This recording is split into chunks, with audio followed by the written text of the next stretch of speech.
Good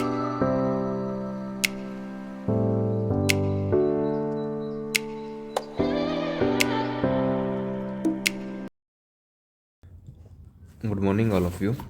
आज हम पढ़ेंगे वेटरनरी फार्मेसी के next lecture, drug affecting blood vascular या सर्कुलेटरी सिस्टम। हम इसको बहुत आसान वे में पढ़ेंगे और जो चीज़ याद रखने की है उसकी ट्रिक भी बनाएंगे। वीडियो को लास्ट तक देखिए, आपको 100% समझ में आ जाएगा। ठीक है। Drug affecting blood vascular circulatory system. सबसे पहले आता है कोगुलेंट्स।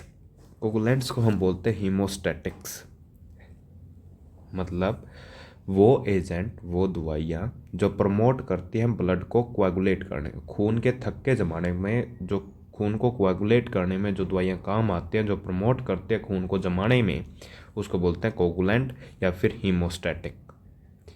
ठीक। सबसे पहले है थ्रोम्बिन। थ्रोम्बिन क्या है? थ्रोम्बिन एक एंजाइम है, शरीर के अंदर ही एक एंजाइम है जो कन्वर्ट करता है फिब्रिनोजन को फिब्रिन के अंदर।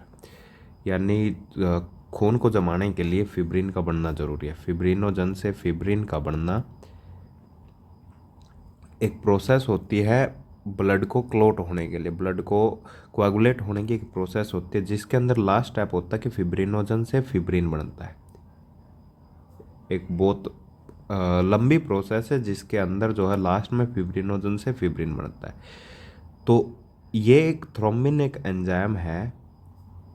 थ्रोम्बिन एक एंजाइम है जो फिब्रिनोजन से फिब्रिन में कन्वर्ट करता है, फिब्रिनोजन को फिब्रिन के अंदर कन्वर्ट करता है।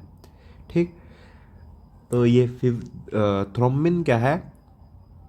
कोagulant है। फिब्रिन क्या करेगा? ब्लड को कोagulate करेगा। इसमें पहला एग्जांपल है विटामिन के। विटामिन के भी डिफरेंट टाइप के, vitamin K1, vitamin K2, vitamin K3।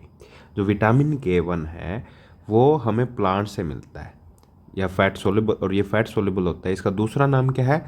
फाइटोनाडायोन। फाइटोनाडायोन। और विटामिन K2 का दूसरा नाम है मीन क्विनोन। विटामिन K3 का दूसरा नाम है मीनाडायोन। ठीक। तो आपको बस विटामिन K3 का नाम याद करना। विटामिन K3 फैट सोल्युबल होता है, इसका दूसरा नाम क्या है? मीनाडायोन। और मिसलेनियस के अंदर फिब्रिनोजन और इथम साइलेट। इथम साइलेट बहुत इंपॉर्टेंट कोagulant है। इथम साइलेट के जो इंजेक्शन है, हम इथम साइलेट के इंजेक्शन जो हैं क्लिनिक के अंदर हम बहुत सारे यूज करते हैं। ठीक। जो क्लोटेक्स वगैरह है इसके अंदर क्या होता है? इथम साइलेट ही होता है। जो क्लोटेक्स नाम का एक इंजेक्शन आता है उसके अंदर क्या है? इथम साइलेट होता है जो कि ब्लड को कोagulate करता है। ठीक। दो तरह के जो है कोagulant होते हैं, हीमोस्टैटिक होते हैं दो। एक होता है लोकल कोagulant, एक होता है सिस्टमिक कोagulant। लोकल कोagulant वो होते हैं जो लोकली अप्लाइड किए जाए। ठीक। मतलब एक पर्टिकुलर जगह पे ब्लीडिंग हो रही है तो हम लोकली जो है उनको यूज कर सके, जिससे जो है ब्लड जो है रुक जाए। ठीक। Local coagulant the drug that are applied locally और टॉपिकली, यानी स्किन के ऊपर या फिर कहीं प्रॉपर जगह पर कट लगा हुआ, वहाँ पर हम जो है वो दवाई यूज करें तो उसको बोलते हैं local coagulant. These drug stop blood by local coagulant और एस्ट्रिजेंट एक्शन। ठीक। इसमें जो पहला है वो है स्ट्रेप्टिक। स्ट्रेप्टिक वो ड्रग है, वो दवाई है जो ब्लीडिंग को स्टॉप करती है, यानी खून जो बह रहा है उसको स्टॉप करती है by astringent action. Astringent action है कि सेल को श्रिंक करती है। कैसे? जो उसके सरफेस के जो प्रोटीन है उसको प्रेसिपिटेट करके। ठीक। यानी ये एस्ट्रिजेंट ऐसी ड्रग, एस्ट्रिजेंट एक्शन ये होता है जिससे जो है खून स्टॉप हो जाता है लोकल सेल के अंदर। ठीक। इसमें एग्जांपल है थ्रोम्बिन, एड्रेनालिन, फेरिक क्लोराइड और स्टील, बेंजोइन, टैनिन, एलम, ये जो है एग्जांपल है। ठीक। ये आपको याद नहीं रखना कि फेरिक क्लोराइड कैसा दिखता है और जो एड्रेनालिन है, एलम है, वो कैसा दिखता है। दो तरह के एलम होते हैं, याद कर सकते हैं, पोटास एलम और अमोनियम एलम। ठीक। सिस्टमिक कोएगुलेंट वो होती हैं, वो दवाइयाँ होती हैं, वो कोएगुलेंट होती हैं जो हम इंजेक्शन या टैबलेट के फॉर्म में दें, which are given as injection और टैबलेट और कैप्सूल इन द बॉडी। जैसे किसी पार्ट में जो है ब्लीडिंग हो रही है तो उसको रोकने के लिए हम विटामिन के का इंजेक्शन दें, तो वो क्या है, सिस्टमिक कोएगुलेंट। इसमें सबसे अच्छा एग्जांपल है मीनाडायोन। मीनाडायोन क्या है, विटामिन के 3 का एक्टिव इंग्रेडिएंट। ठीक, आपको डोज याद नहीं रखनी। दूसरा है क्रोमोस्टैट। क्रोमोस्टैट, स्टैट मतलब कुछ ना कुछ रोकना, स्टैट मतलब स्टॉप। क्या स्टॉप करना, bleeding. Coloured, Chrome word use होता है, क्रोमो वर्ड होता है कलर्ड सब्सटेंस के लिए। तो यहाँ पर कलर्ड सब्सटेंस क्या है, खून। तो खून को रोकने वाले को बोलते हैं क्रोमोस्टैट। ठीक, आगे है क्रोमर्जन। क्रोमर्जन जो है एम्प्यूल की फॉर्म में आता है। एड्रेनलिन का हमें पता है कि किसी भी सर्जरी के अंदर अगर हमें जो है ब्लड को रोकने की जरूरत पड़े तो हम एड्रेनलिन का इंजेक्शन देते हैं, आईवी दे सकते हैं, आईएम भी दे सकते हैं। फॉर्मल्डेहाइड और फॉर्मलिन जो है ओनली कैटल और बफलो के अंदर यूज होता है, और इसको भी हम दे सकते हैं कि 10 ml जो है 1 लीटर पानी के अंदर मिला दो, वो पिला दो अगर मेनली खून आ रहा है दूध के अंदर। ठीक, अब है एंटीकोगुलेंट। एंटीकोगुलेंट क्या होता है, कोगुलेंट से उल्टा, जो दवाइयाँ इनिबिट करते हैं कोagulation को, यानी जो खून को जमने ना दे उनको बोलते हैं एंटीकोगुलेंट। जो खून को जमने ना दे उसको बोलते हैं anticoagulant, the agent which inhibit the coagulation of blood. ठीक, ये दो तरह के हो सकते हैं, इन विट्रो या फिर इन विवो। इन विट्रो और इन विवो का मतलब क्या है, इन विट्रो का मतलब है ऐसे सब्सटेंस जो शरीर के बाहर खून को जमने ना दें। इन विट्रो मतलब जो बॉडी के बाहर, आउटसाइड द बॉडी, कोagulate ना होने दे खून को। जैसे हम खून लेना, हमें सैंपल के लिए भेजना और हमें जो है उसके टेस्ट के लिए भेजना है, तो हमें वो ब्लड जो है ऐसा ब्लड चाहिए जो कोagulate ना हो, तो हम जो है ईडीटीए वायल यूज करते हैं ताकि जो ब्लड जो है कोagulate ना हो। ठीक, जैसे आपने इस तरह की वायल आपने देखी होंगी, जो ये वायल जो है बेसिकली हम ब्लड सैंपल के लिए भेजते हैं ताकि जो है ब्लड कोagulate ना हो। ठीक,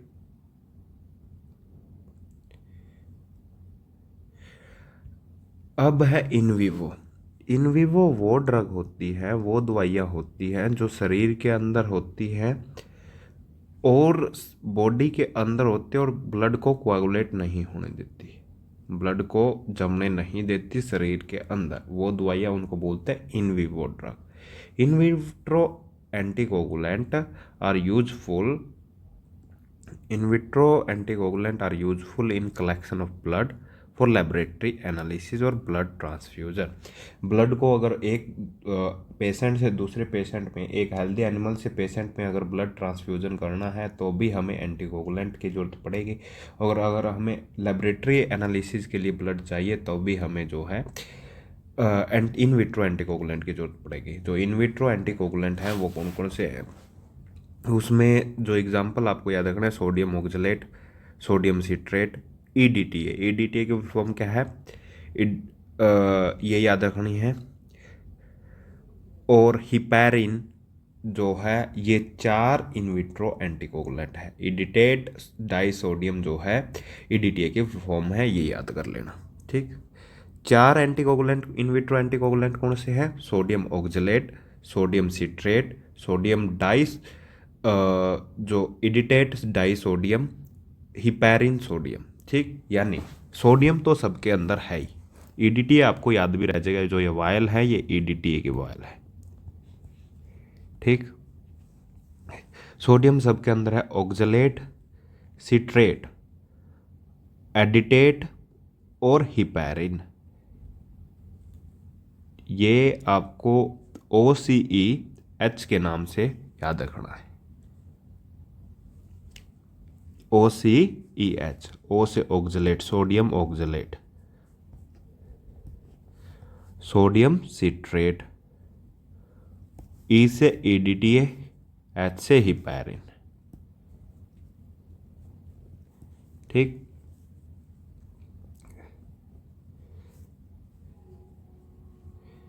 और जो एंटीकोगुलेंट है ब्लड कलेक्शन में, ट्रांसफ्यूजन में भी यूज होते हैं। ठीक। सिस्टमिक एंटीकोगुलेंट कौन से हैं, यानी in vivo anticoagulant. Systemic anticoagulant को इन विवो एंटीकोगुलेंट भी बोलते हैं। इसमें सबसे बड़ा एग्जांपल है हिपैरिन। तो हिपैरिन ही एक ऐसा एंटीकोगुलेंट है जो इन विट्रो भी है और इन विवो भी है। तो ये आपसे क्वेश्चन पूछा जा सकता है, ऐसा एंटीकोगुलेंट कौन सा जो इन विट्रो भी हो, इन विवो भी हो। ठीक। एंटीकोगुलेंट ड्रग जो स्टॉप करे क्लोटिंग ऑफ ब्लड को, ये हमने पढ़ लिया। जो इन विवो है उसके अंदर आपको हिपैरिन तो है ही, डेक्स्ट्रन है, dextran sulphate, warfarin sodium, snake venom और डाइक्यूमेरोल, डाइक्यूमेरोल, वारफेरिन सोडियम और डेक्स्ट्रन सल्फेट। हिपैरिन जो है ये इन विवो एंटीकोगुलेंट है। ठीक। जो हिपैरिन है वो काम कैसे करता है, बेसिकली ये एक क्लोटिंग की पूरा प्रोसीजर होता है। क्लोटिंग की एक प्रोसीजर होता है जिसके अंदर मेन जो है फिब्रिनोजन, लास्ट में फिब्रिनोजन से फिब्रिन बनता है, फिब्रिन बनता है, ये लास्ट स्टेप होता है। उसके लिए थ्रोम्बिन का बनना जरूरी है। तो ये थ्रोम्बिन जो है इस चीज को फिब्रिनोजन से फिब्रिन को बनाता है। ये प्रोथ्रोम्बिन से थ्रोम्बिन बनने की जो प्रक्रिया है इसको रोकता है हिपैरिन, यानी थ्रोम्बिन को बढ़ने से रोकता है हिपैरिन। ठीक। जिसके कारण क्लोट बन ही नहीं पाता और ये फिब्रिनोजन से फिब्रिन बनेगा ही नहीं। डेक्स्ट्रन सल्फेट नाम ही बहुत है, अगर आपको ये पता है कि dextran sulphate in vivo anticoagulant है, बहुत है भाई। डाइक्यूमेरोल ये हिपैरिन जैसा है, ये आप याद कर लो, डाइक्यूमेरोल हिपैरिन जैसा, ये कुछ समटाइम ये पॉइजनिंग कोज कर देता है जिसको हम क्योर कर सकते हैं विटामिन के दे के। वारफेरिन सल्फेट भी डाइक्यूमेरोल जैसा है जो मार्केट के अंदर अवेलेबल है। स्नेक वैनम भी क्या करता है, एंटीकोगुलेंट प्रॉपर्टी होती है स्नेक वैनम के अंदर भी।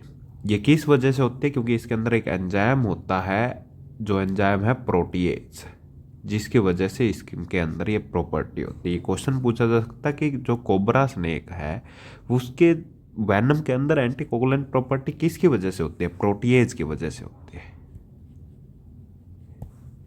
ठीक। जो इन विट्रो हमने पढ़ लिया सोडियम सिट्रेट, उसका क्या है, OCEH, ये क्या है, इन विट्रो एंटीकोगुलेंट, इन विट्रो एंटीकोगुलेंट। O से sodium oxalate, sodium citrate, EDTA और हिपैरिन।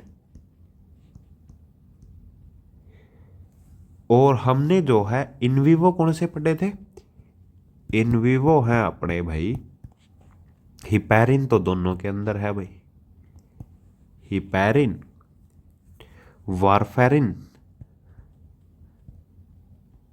सल्फेट सल्फोट बाद की चीज है, हिपैरिन, वारफेरिन, डाइक्यूमेरोल,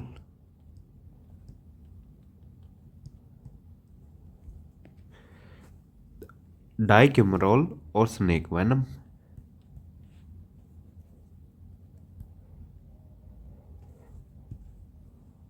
इसको याद कैसे करेंगे, इन विवो एंटीकोगुलेंट को याद करने का तरीका बता दे रहा हूं।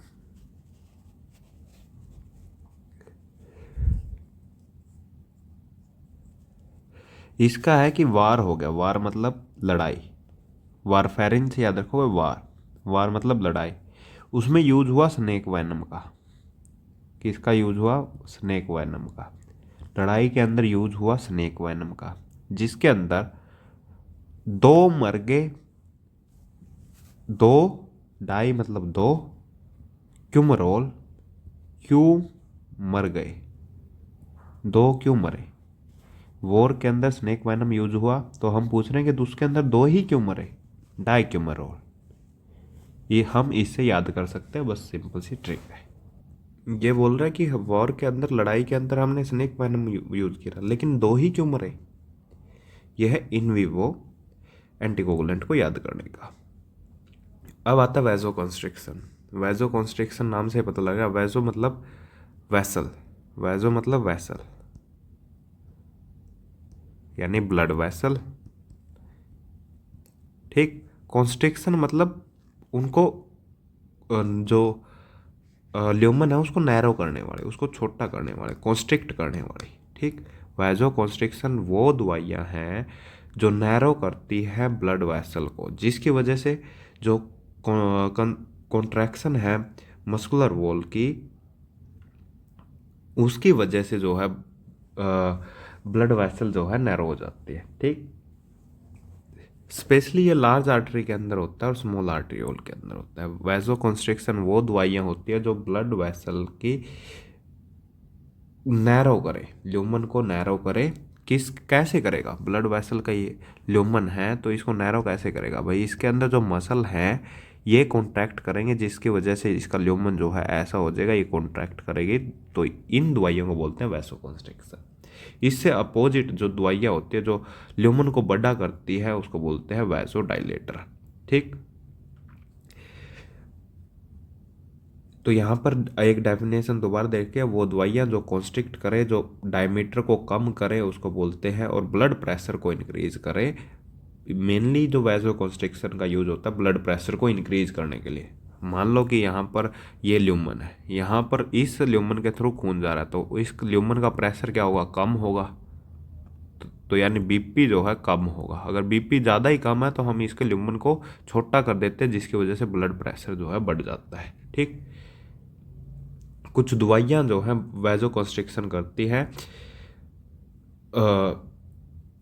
जैसे स्ट्रिक्निन, एट्रोपिन और कैफीन जो है ये वैसो कॉन्स्ट्रिक्शन के एग्जाम्पल हैं, ठीक। कुछ दवाइयाँ जो हैं वैसो कॉन्स्ट्रिक्शन करते हैं वैसो नर्व एंडिंग पर एक्ट करके, वो होते हैं एड्रेनालिन। वैसोप्रेसिन और फाइसोस्टिग्मिन ऐसे वैसो कंस्ट्रिक्शन है जो सीधा ही ब्लड वेसल पर एक्ट करते हैं। हमने यहाँ पर बेसिकली ये 3 टाइप के वैसो कंस्ट्रिक्शन होते हैं। एक तो सिंपली ब्लड वेसल पर काम करे सीधा, वो होते हैं जैसे फाइसोस्टिग्मिन और वैसोप्रेसिन। दूसरा है कि नर्व एंडिंग के लास्ट में काम करे, नर्व एंडिंग पर एक्ट करे, जिसकी वजह से ल्यूमन जो है छोटा हो जाए। और तीसरा है कि जो मेडुला ओब्लोगेंटा यानी ब्रेन में एक्ट करे, जिसकी वजह से ब्रेन जो है सिग्नल भेजे कि भाई ल्यूमन को छोटा करो, ठीक। अब अगली है वैसोडाइलेटर। वैसोडाइलेटर कौन से होते हैं? अपोजिट टू वैसो कॉन्स्ट्रिक्शन, जो डायलेट करे ब्लड वेसल को और ब्लड प्रेशर को कम करे। वैसो डायलेटर क्या है? वो सिंपली वैसो कॉन्स्ट्रिक्शन की तरह जो मेडुला ओब्लोगेंटा पर काम करे, जैसे अल्कोहल होगी, क्लोरोफॉर्म होगी, क्लोरल हाइड्रस होगी। दूसरी जो सीधा का सीधा एक्ट करे मसल पर, जिसकी वजह से जो है मसल जो रिलैक्स हो जाए, जिसकी वजह से ब्लड प्रेशर जो है कम हो जाए और ब्लड वेसल की जो डायलिटेशन हो जाए, ठीक। जैसे ब्रेन कंजेशन के अंदर, ब्रेन हेमरेज के अंदर, इनमें जो है हम यूज करते हैं क्या? वैसोडाइलेटर। अब है अगली है हिमेटिनिक। हीमा मतलब कहीं ना कहीं ब्लड से रिलेटेड है। टेनिक यानी वो ड्रग जो इंक्रीज करे हीमोग्लोबिन कंटेंट को खून के अंदर किसी, हम देखते हैं कि कई पेशेंट के अंदर हीमोग्लोबिन जो है कम मिलता है, जैसे हीमोप्रोटोजोन डिजीज में हमें जो है हीमोग्लोबिन कम देखने को मिलेगा, ठीक, जैसे ट्रिप्स के अंदर हीमोग्लोबिन कम देखने को मिलेगा। उन केसेस में हम क्या करते हैं कि हमें ऐसी दवाइयाँ देनी पड़ती है जिससे जो हीमोग्लोबिन है वो बढ़ जाए, हीमोग्लोबिन जो है पेस्ट खून के अंदर वो बढ़ जाए, तो उन दवाइयों को बोलते हैं हीमेटिनिक ड्रग, ठीक। ये मेनली जो है आरबीसी की कंसंट्रेशन को इंक्रीज कर देता है और हीमोग्लोबिन की कंटेंट को इंक्रीज कर देता है ब्लड के अंदर। हिमेटिनिक जैसे आयरन हो गया, कॉपर हो गया, कोबाल्ट हो गए, फोलिक एसिड हो गए, विटामिन बी 12, ये जो है हिमेटिनिक के एग्जाम्पल हैं। तो हम ऐसा सप्लीमेंट देते हैं जिसके अंदर विटामिन बी 12 हो, जिसके अंदर फोलिक एसिड हो, जिसके अंदर कॉपर कोबाल्ट हो, वो ऐसी दवाइयाँ, एक मेन सबसे मेन आयरन हो, वो ऐसी दवाइयाँ हैं जो कि खून को बढ़ाने में हेल्पफुल है, ठीक। तो हम साइनोकोबाल्मिन के बहुत सारे एग्जाम्पल देते हैं। साइनोकोबाल्मिन बेसिकली है क्या, विटामिन बी 12। साइनोकोबाल्मिन के इंजेक्शन देते हैं जिससे हीमोग्लोबिन की कंसंट्रेशन बढ़ जाए। फोलिक एसिड हम सप्लीमेंटेशन देते हैं। आयरन के हम इंजेक्शन देते हैं, जैसे पिगलेट के अंदर हम आयरन के एग्जाम्पल देते हैं, इंजेक्शन देते हैं पिगलेट के अंदर आयरन डेक्स्ट्रन के। बेसिकली इनका काम है कि हीमोग्लोबिन की फॉर्मेशन को बढ़ाएं, ठीक। जैसे यहाँ पर प्रिपरेशन भी दे रखी है इन्होंने कुछ, जैसे फेरस सल्फेट की प्रिपरेशन हो, फेरस फॉस्फेट की प्रिपरेशन हो, आयरन और अमोनियम सिट्रेट के सोल्ट आ जाते हैं। ये सारे के सारी ऐसी प्रिपरेशन है, आयरन डेक्स्ट्रन है, ये सारे के सारी ऐसी प्रिपरेशन है जो कि खून को बढ़ाने में हेल्पफुल है, ठीक। विटामिन के जैसे साइनोकोबाल्मिन, फोलिक एसिड, और ये जो है मेन विटामिन है जो कि खून बढ़ाने में हेल्पफुल है, ठीक। अब है कार्डियक स्टिमुलेंट। कार्डियक स्टिमुलेंट कौन से होता है, कार्डियक स्टिमुलेंट यानी कार्डियक का मतलब होता है रिलेटेड टू हार्ट, कार्डियक मतलब हार्ट से रिलेटेड। ऐसी दवाइयाँ जो हार्ट रेट को, हार्ट बीट को इंक्रीज करे, उनको बोलते हैं कार्डियक स्टिमुलेंट, ठीक। इसके अंदर 4 टाइप की दवाइयाँ आ जाती है, sympathomimetic, parasympatholytic, cardiac muscle stimulant और रिफ्लेक्स स्टिमुलेंट। इसको समझने के लिए आपको मैं बताता हूँ, दो तरह का सिस्टम होता है अपने बॉडी के अंदर। एक होता है sympathetic nervous system, sympathetic nervous system, एक होता है parasympathetic nervous system. Parasympathetic nervous system जो हमारी फियर के टाइम पे, फियर एंड फ्लाइट के टाइम पर जो रिस्पॉन्स करता है नर्वस सिस्टम, उसको बोलते हैं सिंपैथेटिक नर्वस सिस्टम। जैसे शेर आ गया तो उस टाइम पे क्या होगा, हमारी हार्ट बीट जो है इंक्रीज होगी, हार्ट बीट इंक्रीज होगी। तो ऐसी दवाइयाँ जो काम करती है सिंपैथो जो सिंपैथेटिक नर्वस सिस्टम है उनकी तरह, माइमेटिक मतलब उनकी मिमिक्री करे, उनकी तरह काम करे। सिंपैथोमाइमेटिक ऐसी ड्रग जो सिंपैथेटिक नर्वस सिस्टम की तरह काम करे, यानी हार्ट बीट को बढ़ाए, उनको बोलते हैं सिंपैथोमाइमेटिक ड्रग। इससे उल्टा जो सिंपैथेटिक नर्वस सिस्टम से उल्टा, लाइटिक यानी उनसे उल्टा, उनको ब्रेक करे, लाइटिक करे, यानी पैरासिम्पैथेटिक से उल्टा काम करे, उसको बोलते हैं parasympatholytic drug. Cardiac muscle stimulant यानी जो हार्ट के मसल है उनको स्टिमुलेट करे, वो बोलते हैं cardiac muscle stimulant. Reflex stimulant एक रिफ्लेक्स को स्टिमुलेट करे, ठीक। तो सिंपैथोमाइमेटिक ड्रग का एग्जांपल है एड्रेनलिन। वैसे भी जब जो है फियर और फ्लाइट के टाइम पे एड्रेनलिन जो है बढ़ जाता है, तो एड्रेनलिन का रस होता है जिसकी वजह से जो है हार्ट बीट इंक्रीज हो जाती है। हम एड्रेनलिन ही इंजेक्ट कर दे जिससे क्या होगा, हार्ट बीट इंक्रीज हो जाएगी। पैरासिम्पैथोलाइटिक यानी पैरासिम्पैथेटिक से उल्टा काम करे, एट्रोपिन, ठीक। कार्डियक मसल स्टिमुलेंट डिजिटैलिस, ठीक। अब है कार्डिक टॉनिक, जो हार्ट की कैपेबिलिटी है, कैपेसिटी है, उसको इंक्रीज करे, increase the capability and capacity of heart. इसमें भी डिजिटैलिस और डिजिऑक्सिन जो है इसके एग्जाम्पल है। आज के लिए इतना ही, थैंक यू। अगर आपको कोई डाउट हो तो कमेंट सेक्शन में पूछ सकते हैं प्लीज़। वीडियो को लाइक करें, चैनल को सब्सक्राइब करें।